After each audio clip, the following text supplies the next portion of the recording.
शायद थोड़ा दिन से आ रहा होगा ना, यूट्यूब में भी देख रहे होंगे कि हमारे भारत का कोहिनूर हीरा वापस आने वाला है ना। जो विक्टोरिया उसको धारण करती थी, उन्होंने अभी शरीर छोड़ा, तो उनके मुकुट में वो लगा हुआ था, लेकिन वो भारत का कोहिनूर हीरा है, तो वो भी वापस आना चाहिए, इसके लिए भी प्रयास चल रहा है।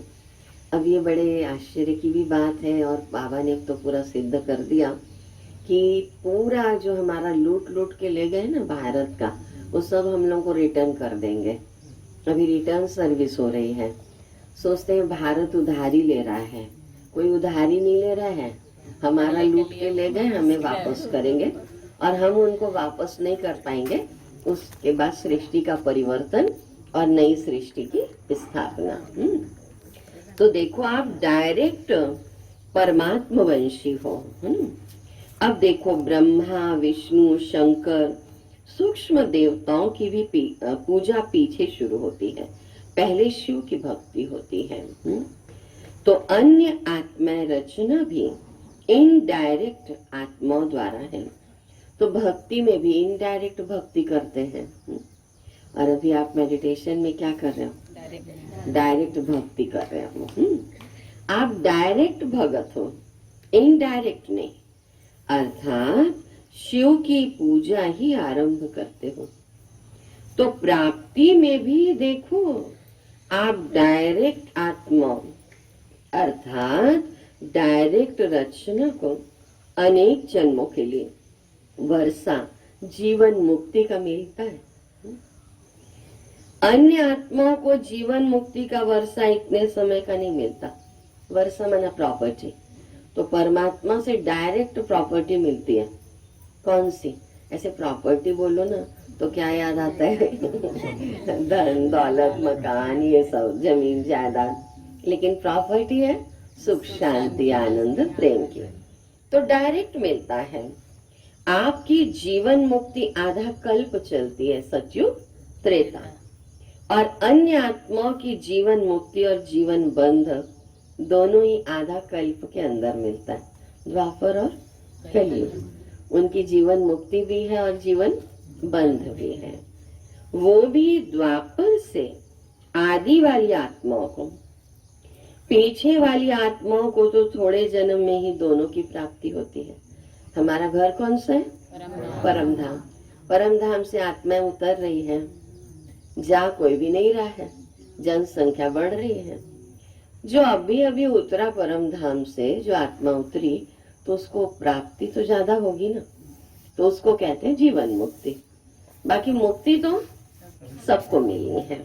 किसी की लंबा समय जीवन मुक्ति चलती है और किसी की लंबा समय मुक्ति चलती है। तो देखो, विशेषता यही है कि आपकी जीवन मुक्ति अर्थात गोल्डन सिल्वर, सिल्वर एज चक्र के भी गोल्डन सिल्वर समय पर प्राप्त होती है। आपकी गोल्डन एज है तो युग भी गोल्डन एज का है, प्रकृति भी गोल्डन एज है। चक्र को अच्छी तरह से जानते हो। और अन्य आत्माओं की जब गोल्डन एज है तो युग कॉपर एज या आयरन एज है। कॉपर एज में उन्हों की गोल्डन एज है। जब हम लोग कॉपर एज में आ जाते हैं तो उनकी गोल्डन एज है। अभी हम लोग लास्ट में आए हैं, कलयुग में साधारण जीवन जी रहे हैं। कई लोगों को बड़े बड़े मकान, इधर से थोड़ा सा भी दूर जाना है ना, तो किसी के पास कार है, कोई प्लेन में ही जाता है। अब अंबानी है, टाटा बिरला अंबानी का एरोप्लेन ही उनके घर में उतरता होगा, कहते ऊपर इतना बड़ा है ना भवन है। तो सबकी अलग अलग अभिप्राप्तियां हैं, लेकिन उनका जीवन मुक्त का समय और जीवन बंध का समय एक साथ आ जाता है। अभी अभी प्राप्ति भी बहुत होती है, तो अभी अभी दुख का समय भी बहुत आ जाता है। तो देखो कितना अंतर हुआ ना। आप सतो प्रधान है तो प्रकृति भी सतो प्रधान है। वो रजो प्रधान प्रकृति में सतो प्रधानता का अनुभव करते हैं। तो डायरेक्ट और इनडायरेक्ट रचना का कितना अंतर है। इतना नशा है, पूछ रहे बाबा, है इतना नशा कि हम डायरेक्ट परमात्मा की रचना है। सदा नशा रहता है। हाँ? किसको किसको सदा रहता है? भूषण भाई को रहता है। अच्छा, और गुंजन भाई को भी रहता है। सदा रहता है कि उतर जाता है? कहते ना, अपनी घोट तो नशा चढ़े, दूसरों की घोटी हुई पियोगे तो नशा नहीं चढ़ने वाला, अपनी घोटो। तो ज्ञान का चिंतन करो। तो सदा नशा रहता है या कभी कभी नशा चढ़ता है? परसेंटेज में फर्क पड़ जाता है ना। कभी 100% रहता है तो कभी 50%। लेकिन रहना कैसा चाहिए? नशा कैसा रहना चाहिए? 100%। अखिलेश भाई, तो रहता कैसा है? उतर जाता है, थोड़ा थोड़ा उतर जाता है, फिर चढ़ा लेते हो। है ना? तो आध्यात्मिक नशा, इसमें फायदा बहुत है। तो सदा एक रस रहना चाहिए ना। तो चाहिए चाहिए भी कब तक कहेंगे? ये चाहिए, वो चाहिए, वो चाहिए, बताए ना, प्राप्तियां। सदा नशा रहता है, ये फलक से नहीं कह रहे हैं। रहना चाहिए ना। तो संपूर्ण बनना अर्थात जिसमें ये चाहिए शब्द समाप्त हो जाए। सभी के मुख से ये निकले कि सदा है। उसके लिए कितने वर्ष चाहिए? बाबा भी पूछ रहे हैं, कितने वर्ष चाहिए? 10 चाहिए कि उससे भी ज्यादा या कम चाहिए? उषा बहन, कितना चाहिए? 1 साल चाहिए? 10 साल चाहिए? एकदम सदा खुश रहे ना। नहीं तो फिर क्या कहते आके, क्या करे दीदी। है ना? अब बाबा को नहीं कहते, बाबा को योग में कहते होंगे, लेकिन दीदियां पूछेंगी ना, क्या हो गया, आपका चेहरा उतरा उतरा रहता है, तो कहेंगे क्या करे दीदी, ऐसी बहू ऐसी है, सास ऐसी है, पति ऐसा है, पत्नी ऐसी है, बच्चे ऐसे हैं, और किसी को सब कुछ अच्छा है तो भी कैसा है ढूंढते रहते हैं। किसी किसी को सब कुछ अच्छा मिलता है, लेकिन पता नहीं वो ढूंढते हैं कि किस चीज में हम वो निकालें कि मैं कहूँ कि इस कारण मुझे प्रॉब्लम है, क्योंकि कोई प्रॉब्लम नहीं है इसीलिए प्रॉब्लम है।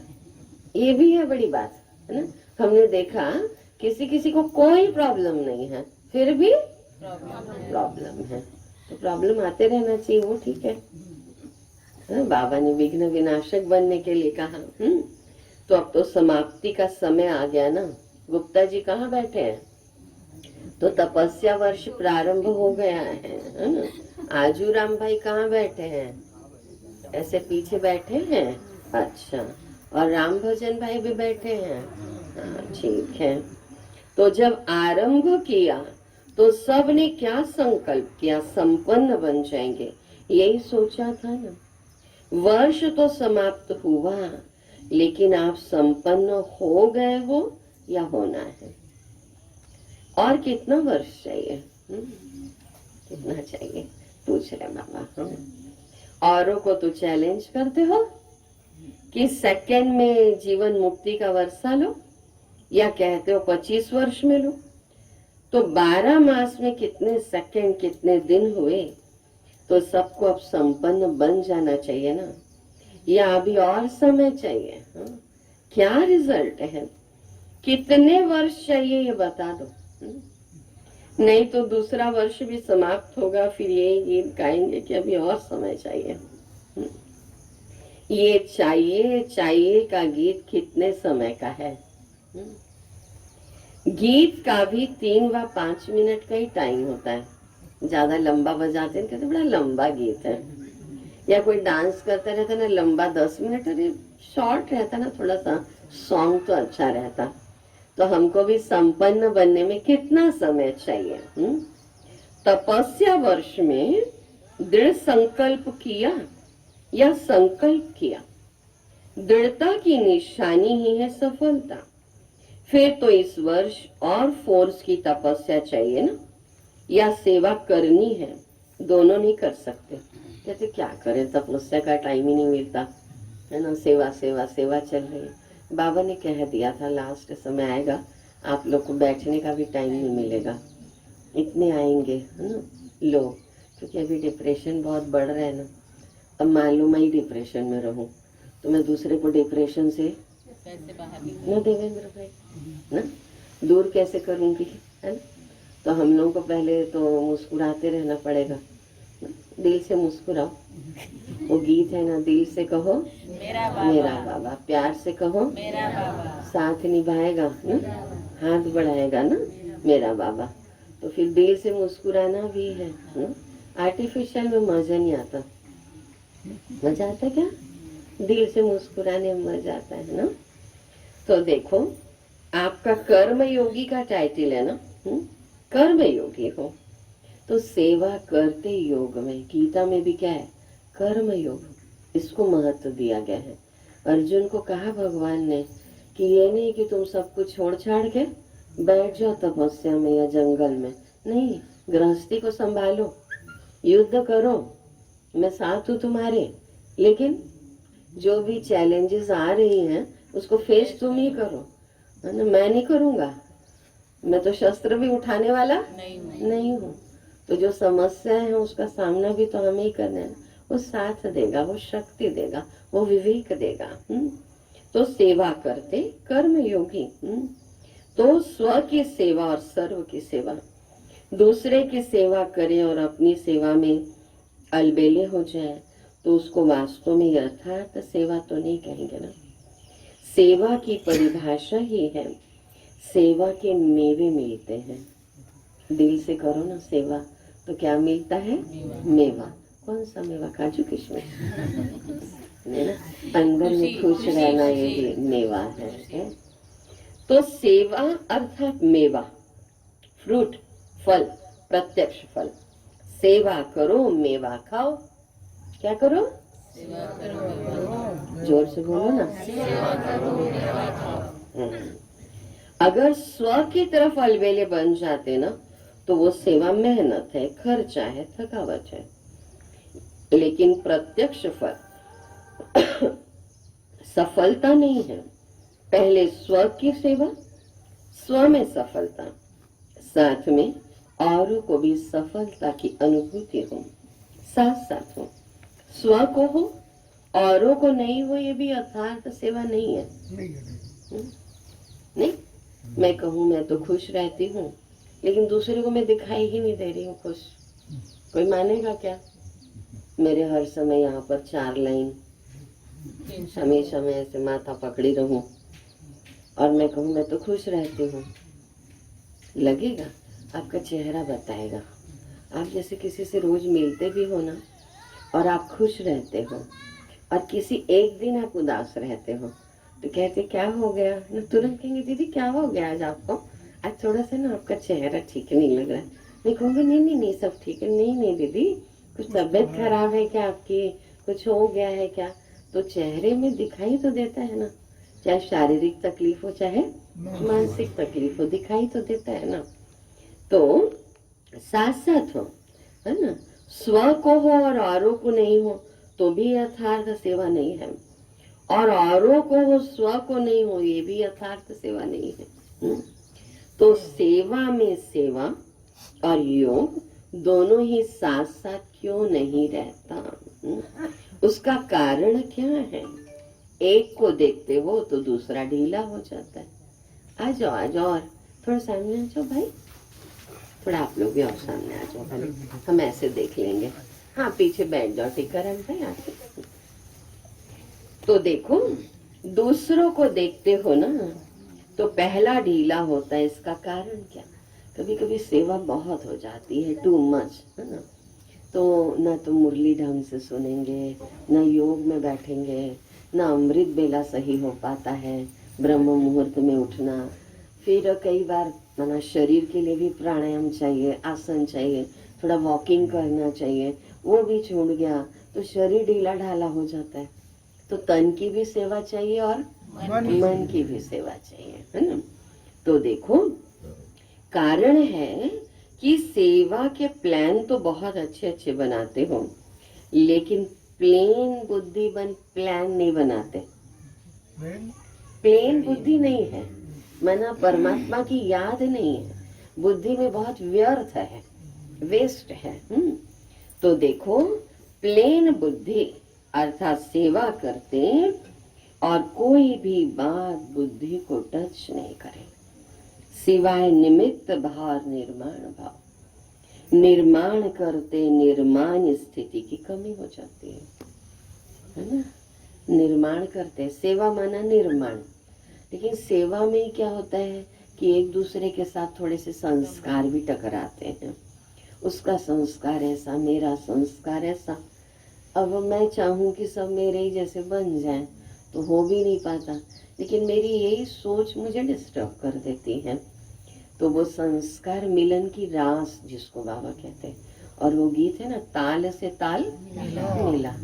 तो वो ताल से ताल मिला के गरबा करते ना, अभी नवरात्रि में होगा, तो एक ऐसा कर रहा है एक ऐसा कर रहा है तो अच्छा नहीं लगेगा। दोनों का ऐसे ही चलना चाहिए, है ना। तो ये संस्कार मिलन की रास। तो इसीलिए निर्माण करते करते निर्माण स्थिति की कमी हो जाती है। इसीलिए निर्माण का कार्य के जितना सफल करना चाहते हो उतना सफल नहीं हो पाता। अभी हम लोग माउंट आबू गए थे ना, तो 6 तारीख को लौटे, तो दादी प्रकाश मणि जी का अव्यक्त दिवस था 25 तारीख को। तो मैं वही, हम 4 बहनें गई हुई थी, तो मैं बहनों के सामने यही कह रही थी कि हम लोग प्रकाश मणि स्तंभ का चक्कर लगा रहे थे, प्रकाश स्तंभ का। तो दादी जी का विशेष स्लोगन था, निमित्त निर्माण और निर्मल वाणी। अब देखो, मान लो आज आप ये केवल याद रखो और इसका स्वरूप बनो। यहाँ याद रहता है, लेकिन कई बार यहाँ निर्मल वाणी नहीं रह पाती है, तो गड़बड़ी हो जाती है। तो हमने कहा कि कोई संकल्प हम करके जाएं, लेकिन कभी कभी कोई संकल्प करने की हिम्मत नहीं हो पाती है। क्यों?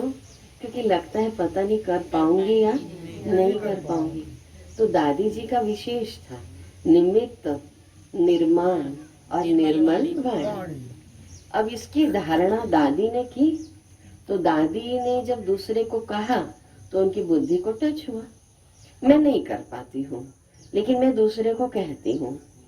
तो अगर मान लो मेरा नेचर वैसा दिखाई दे देता है कई बार आप लोगों को, तो तुरंत आता है ना कि पहले खुद तो कर ले। ये बात तो जरूर आती है। तो जैसा कर्म हम करेंगे हमें देखो और करेंगे। तो फिर कई बार हम कहते हैं देखो हम मुरली सुना रहे हैं निमित्त बन करके, लेकिन ये बात कि मेरे में भी थोड़ी सी कमी है, आप धारण कर लो, मैं भी धारण करने का प्रयास कर रही हूँ। तो प्रैक्टिकल जीवन में कभी कभी गड़बड़ी हो जाती है, कभी कभी परिस्थितियां ऐसी हो जाती हैं कि हम 29 दिन तो बहुत शांत थे, लेकिन वो लास्ट दिन ऐसा हुआ कि कुछ कभी किसी की तबीयत खराब हो गई या कुछ हो गया, तो उसका मेरे माइंड में इफेक्ट आ गया, या मेरे शरीर में कोई ऐसी तकलीफ आ गई तो उसका इफेक्ट आ गया। तो उसके कारण मैंने आपको बोल दिया, लेकिन आपने 29 दिन को नहीं देखा कि 29 दिन दीदी तो हमारे से अच्छी रही ना, लेकिन वो एक दिन जो मैंने बोला उस बात का असर आ गया। तो इसलिए मुरली सुनते समय हमेशा याद रखें कि ये दीदी की वाणी नहीं है, ये परमात्मा महावाक्य है। हो सकता है आप हमारे से आगे निकल जाए, ये भी हो सकता है। करना हम सबको है, ठीक है। तो प्लेन बुद्धि चाहिए, लेकिन अगर किचड़ा मिक्स हो जाता है ना, यानी व्यर्थ या नेगेटिव, तो जो सेवा का प्लान बनाते हैं ना, उसमें भी रत्न जड़ी के साथ साथ पत्थर, उस आत्मा को सफलता नहीं मिलती। करेंगे भले, लेकिन सफलता नहीं मिल पाती, क्योंकि व्यर्थ बहुत है ना। रत्न और पत्थर मिक्स हो जाते हैं। 9 रत्न जड़ेंगे तो एक पत्थर मिक्स करेंगे। कोई भी चीज में 9 रियल हो, एक आर्टिफिशियल हो, तो वैल्यू क्या होगी? और ही लेने वाले के संकल्प चलेंगे कि 9 भी रियल है या नहीं है, क्योंकि एक उसमें पत्थर है। इसीलिए सेवा के प्लान के साथ साथ प्लेन बुद्धि का अटेंशन पहले रखो। अगर प्लेन बुद्धि है और सेवा का प्लान इतना बड़ा नहीं भी है, फिर भी प्लेन बुद्धि वाले को नुकसान नहीं होता, कितनी अच्छी बात बाबा ने कही, बोझ नहीं होता है। सेवा का फायदा कम है, लेकिन नुकसान तो नहीं कहेंगे ना। किसी किसी की होती है प्लानिंग बुद्धि, लेकिन अगर मान लीजिए प्लानिंग बुद्धि में अभिमान मिक्स हो गया तो वो तो पत्थर है ना। बाबा दे रहा है, टच कर रहा है और मैं कर रही हूँ, तो वो सफलता मिल रही है, लेकिन मुझे उस सफलता का अभिमान आ गया कि मेरे कारण सब कुछ हो रहा है, तो क्या हो गया, रॉन्ग हो गया ना। बाबा नहीं होता तो हम होते, शिव बाबा नहीं होता तो ये परिवार होता, शिव बाबा नहीं होता तो यहाँ पर आकर के बैठ के क्लास करते, शिव बाबा नहीं होता तो राजकिशोर नगर सेंटर बनता, शिव बाबा नहीं होता तो टिकरापारा सेंटर बनता, शिव बाबा नहीं होता तो मधुबन होता। नहीं होता, तो सब कुछ किससे है, बाबा से है। तो देखो, जब स्वयं संपन्न बनो ना, तब विश्व परिवर्तन का कार्य भी संपन्न होगा। तो आप सबके संपन्नता की कमी के कारण विश्व परिवर्तन का कार्य संपन्न होने में रुका हुआ है। प्रकृति दासी बन आपकी सेवा के लिए इंतजार कर रही है कि ब्राह्मण आत्मा है, ब्राह्मण सो फरिश्ता, और फिर फरिश्ता सो देवता बने, तो हम दिल व जान सिख व प्रेम से सेवा करें। सेवा कैसे करें, दिल व जान सिख व प्रेम से करें। अभी नवरात्रि में भी देवी की झांकी बैठेगी ना राजकिशोर नगर में, तो बाबा उसके लिए भी बुद्धि को प्लानिंग दे रहे हैं कि बच्चे ऐसे करना, कम खर्चा बाला नशे। तो हम जब बहनों को बता रहे थे तो बहनें हंस रही थी। मैंने कहा नहीं, बाबा ने ना ऐसे बोला कि ऐसे कर देना। अब कांच के अंदर सब शिवलिंग वगैरह सब सजाए हुए ना, तो वहाँ देवियों को बिठा देंगे।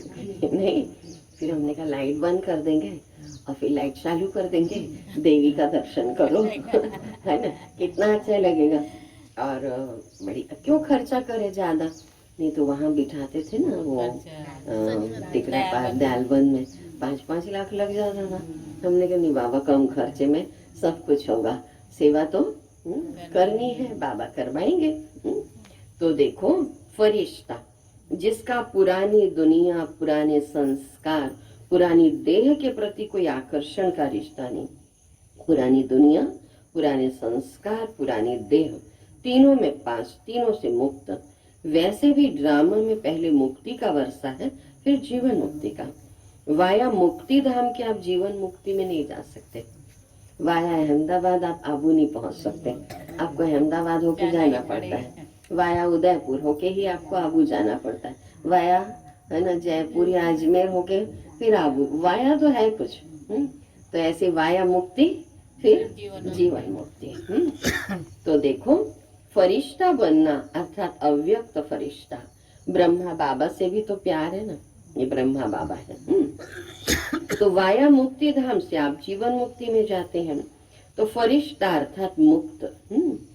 तो कि यहीं पर बहुत खुश हो स्मृति वन में। चलना तो पड़ेगा ना, फिर कहाँ पर, युद्ध क्षेत्र में। तो फरिश्ता अर्थात अव्यक्त फरिश्ता। तो बाबा कहते मेरे से प्यार है ना, तो प्यार का अर्थ है समान बनना। ब्रह्मा बाबा फरिश्ता है ना, तो फरिश्ता बन आप सबको फरिश्ता बनाने के लिए फरिश्तों की दुनिया में रुके हैं। ब्रह्मा बाबा अभी फरिश्तों की दुनिया में रुके हुए हैं। सिर्फ मुख से नहीं कहो कि बाबा से बहुत प्यार है, क्या वर्णन करें। लेकिन ब्रह्मा बाबा सिर्फ कहने से खुश नहीं होते, बनने से होते हैं। कहने वाले तो भक्त भी बहुत हैं। कितने प्यार के गीत गाते हैं, इतने प्यार के गीत गाते हैं जो अनेकों को हंसा भी देवे तो रुला भी देवे। वो सब है कहने वाले और आपको बनने वाले। अगर सिर्फ कहते रहते हो तो समझो अभी भक्ति का अंश रहा हुआ है। ज्ञानी तो आत्मा, योगी तो आत्मा कहेंगे नहीं, लेकिन भक्त योगी आत्मा कहेंगे। तो अब क्या करना है, कोई नवीनता दिखाएंगे ना। ऐसा भी समय आएगा जो बाबा केवल उन्हों से मिलेंगे जो करने वाले हैं, जो बनने वाले हैं, सिर्फ कहने वाले नहीं। अभी तो सभी को अलाउ कर देते हैं कि भावना वाले भी आ जाओ, ज्ञानी योगी भी आत्मा आ जाओ, लेकिन अब समय परिवर्तन होना है। इसीलिए अपने ऊपर और 10 गुना अंडरलाइन करके परिवर्तन होकर दिखाओ। फिर बाप दादा को उल्हाना नहीं देना कि ऐसे कैसे होगा, ऐसे क्यों किया। आप पुरुषार्थ में स्ट्रिक्ट नहीं होते तो बाबा को स्ट्रिक्ट होना ही पड़ेगा। तो पुरुषार्थ करना है ना अच्छे से। अभी तो बाबा के प्यार स्वरूप से चल रहे हैं, पल रहे हैं, लेकिन सदगुरु का रूप है, अभी धर्मराज का नहीं है। जब भगवान का रूप धर्मराज का हो जाएगा फिर क्या करेंगे? फिर कहेंगे अरे बहुत समय मिला था, कर नहीं पाए। सदगुरु की आज्ञा सिर माथे। अभी तो बाबा मीठे बच्चे, प्यारे बच्चे कह करके चला रहे हैं।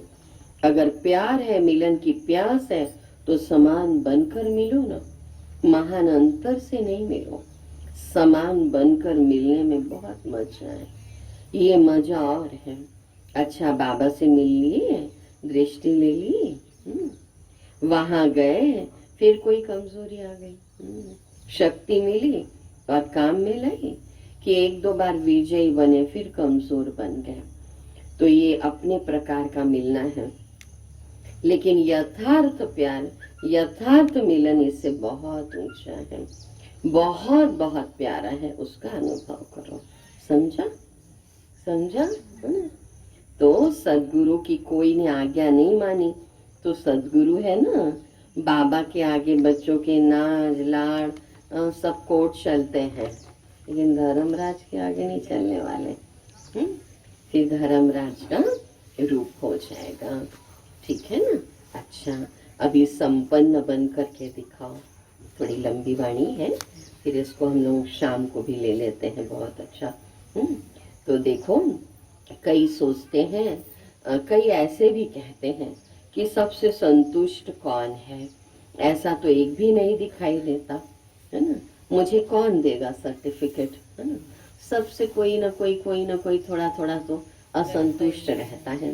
लेकिन रिजल्ट क्या बताई थी कि कम से कम 95% सर्टिफिकेट मिलना चाहिए, ठीक है? 5% का बड़ा कड़ा हिसाब किताब रहता है, बाबा कहते वो भी माफ है। लेकिन 95% दिल से दुआएं दे। कई ऐसे कहते हैं कि ऐसा तो कोई होगा नहीं, ऐसा तो एक भी दिखाई नहीं देता। बड़ों के लिए भी सोचते हैं, है ना, कि इनसे भी तो नाराज रहते हैं, तो हमसे भी हुए तो क्या बड़ी बात है ना? सब उत्तर मिलते हैं ना। अब ऐसा भी थोड़ी हमसे कोई सब संतुष्ट रहते, कोई ना कोई तो नाराज होता ही है हमसे। कई बार बेमतलब भी हो जाते हैं, कई बार मतलब से भी होते होंगे। नाराज तो होता है, कहते बड़ों से भी होते हैं, तो हमसे हुए तो क्या बड़ी बात है। लेकिन उन्हों से 95% दिल से राजी है। बड़ों की बात दूसरी है, बड़ों को जज बनना पड़ता है। कई बार बड़ों को पूरे सबको देखना है ना, आपको तो अपने को देखना है या जिनके साथ रह रहे उन्हीं से, अब बड़ों को तो सबको देखना पड़ेगा। तो कई बार बड़ों के भी जज बन जाते हैं, दादियों के भी जज बन जाते हैं, दीदियों के भी जज बन जाते कि आप ऐसे हो इसलिए आपके साथ ऐसा होता है। आपको छोटों को भी चलाना नहीं आता, समझ में नहीं आता शुरू में। देखिए जैसे जब आपका एक बच्चा होता है, उसकी पालना, 2 बच्चे, 3 बच्चे, 4 बच्चे, 5 बच्चे, शुरू में 8 है ना, दादा दादी को ले। अब कहीं ना कहीं तो रहता था ना कि माँ इसको ज्यादा प्यार करती है, मुझे कम कर, लेकिन माँ ऐसा कर सकती है क्या? लेकिन कई बार छोटे होते हैं ना, तो थोड़ा सा जो लास्ट वाला रहता है, तो उसके लिए कुछ थोड़ा सा सभी उसको प्यार करते हैं, तो वो भाई बहन भी उसको प्यार करते हैं। तो कभी कभी किसी के अंदर, बीच वाले के अंदर थोड़ा सा ज्यादा आ जाता है कि शायद मुझे कम कर दे। मैंने कई जैसे काउंसलिंग की ना, तो ज्यादातर मेरे पास काउंसलिंग करने के लिए बीच वाले आए हैं। बड़ा नहीं आता है और एकदम छोटा नहीं आता है। क्यों? क्योंकि जैसे मान लीजिए पहला बच्चा पैदा हुआ, तो आप संपूर्ण प्यार उस पर उड़ेल देते हैं, ठीक है ना? दूसरे को भी आप करते हैं, लेकिन कुछ चीजें में थोड़ा कि उसको भी संभालना, इसको भी संभालना, फिर इसके ऊपर ध्यान देने लगते हैं। मान लीजिए उसी बीच तीसरा आ गया तो सबने मेरे पास मतलब आए 4-5 ऐसे, तो सब बीच वाले अपनी प्रॉब्लम बताते हैं। तो मैं ऐसे सोचती थी कि माता पिता ऐसा नहीं करते हैं, लेकिन हम लोग छोटे रहते हैं ना, मैं भी बीच वाली हूँ ना तो ना हम लोग उस समय छोटे रहते हैं ना, तो मुझे ऐसा लगेगा कि देखो उसको ज्यादा मिला, ये छोटा आ गया ना तो इसको ज्यादा मिला, मेरा केयर नहीं किया, ऐसी बात नहीं है। लेकिन कुछ बात हमारे अंदर में चली जाती है। क्यों? क्योंकि हमारी समझ कम रहती है। हमको लगेगा कि अच्छा वो बड़ी का फ्रॉक मुझे पहना दिया, बड़ी की कॉपी पुस्तक मुझे दी थी, मेरे लिए नहीं क्यों नहीं लाई लेकिन उस समय थोड़ा बोलते नहीं थे, अभी तो बच्चे बोल देते हैं मेरे को नया। तो हर समय मुझे पुरानी ही पुस्तक मिलती थी, लेकिन हिम्मत थोड़ी होती थी। लेकिन वो समझता था कि हाँ अपने पिताजी कितना कमाते हैं, अगर मैंने उस बुक से पढ़ भी लिया तो बुरा क्या है। लेकिन कभी कभी ऐसा लगता था काश मुझे भी कोई बुक नहीं मिल जाती।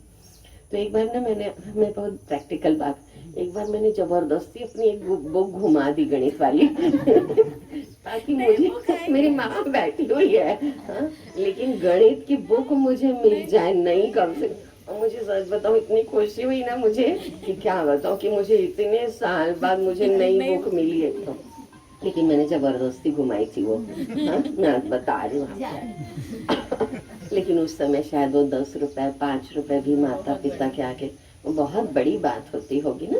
लेकिन हम जब बड़े होते हैं तब इन बातों को समझ पाते हैं, छोटे में नहीं समझ पाते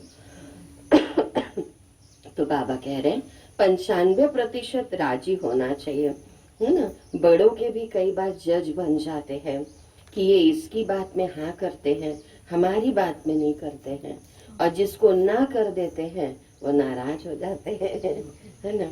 फिर कहते हैं बड़े अच्छे नहीं हैं। तो जज एक को हाँ करेगा या दोनों को करेगा?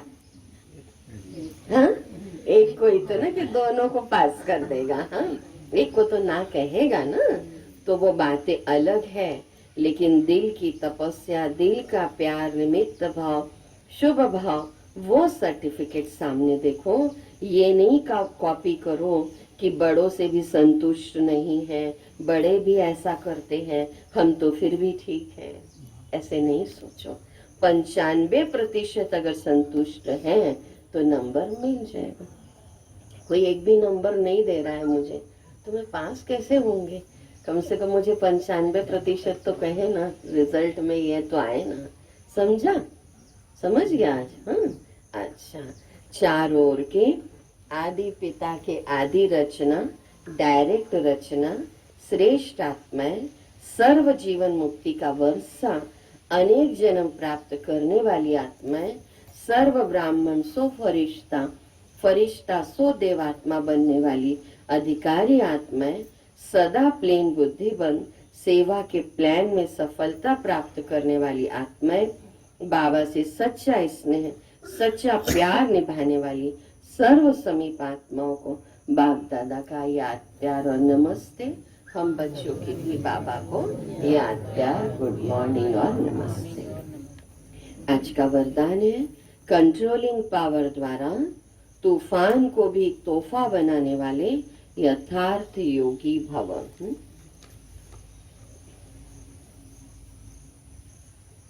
कंट्रोलिंग पावर द्वारा तूफान को भी तोहफा बनाने वाले यथार्थ योगी भव। यथार्थ व सच्चा योगी वो है जो अपनी बुद्धि को 1 सेकंड में जहां और जब लगाना चाहे वहां लगा सके। Controlling power.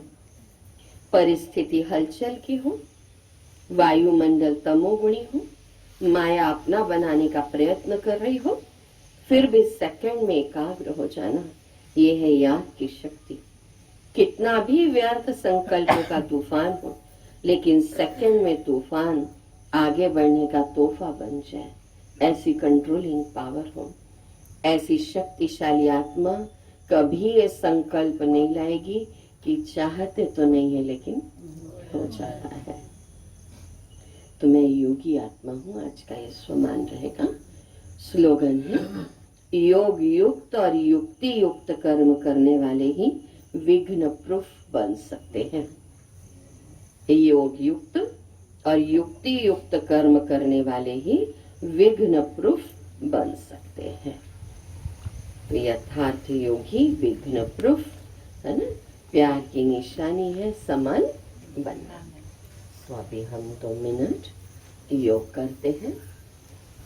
आज जो भी हमने मुरली सुनी उसका चिंतन, उसकी धारणा कि परमात्मा से प्यार है तो प्यार की निशानी है समान बनना।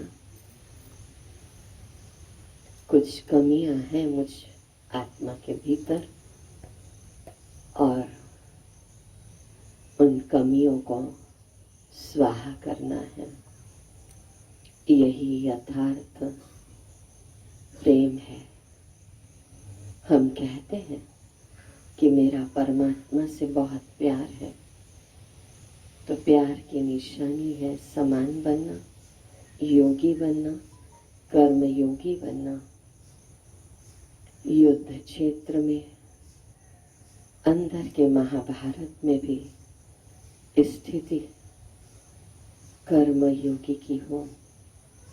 अपने आप को ज्ञान, योग, धारणा, सेवा किसी न किसी एक सब्जेक्ट में डुबा देना है, जिससे स्थिति बहुत न्यारी और प्यारी बन जाती है। कमजोरियां सब में है, गलतियां सबसे होती हैं, लेकिन मुझे अपनी स्थिति को अगर श्रेष्ठता की ओर ले जाना है तो मुझे कर्म और योग दोनों का बैलेंस रखना ही होगा। इसी भाव के साथ जो गीत मेरे दिल के बहुत करीब है कि मुझे हर परिस्थिति ने आगे बढ़ाया और दुख की परिस्थितियों ने तो और भी अधिक आगे बढ़ाया, इस भाव में खोते हैं। सुख भी मुझे प्यारे हैं,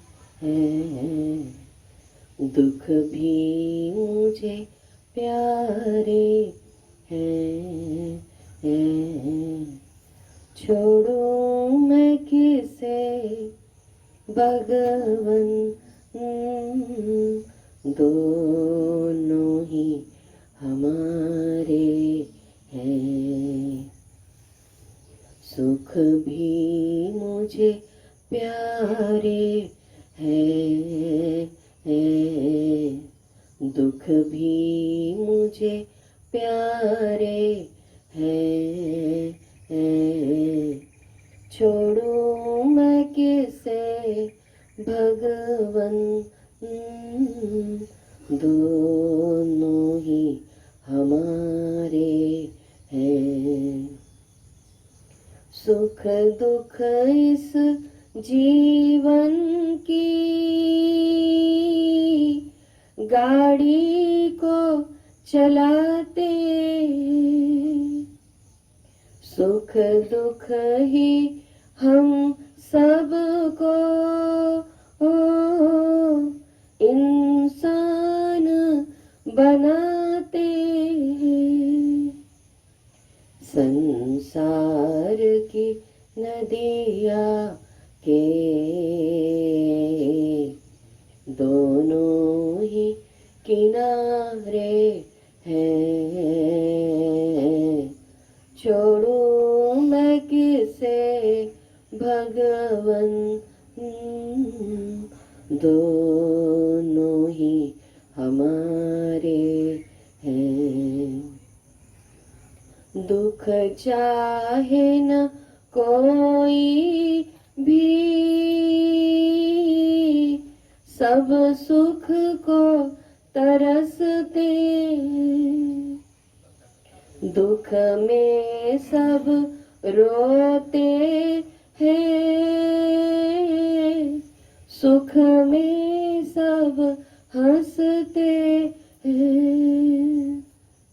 सुख मिले उसके पीछे, दुख ही तो सहारे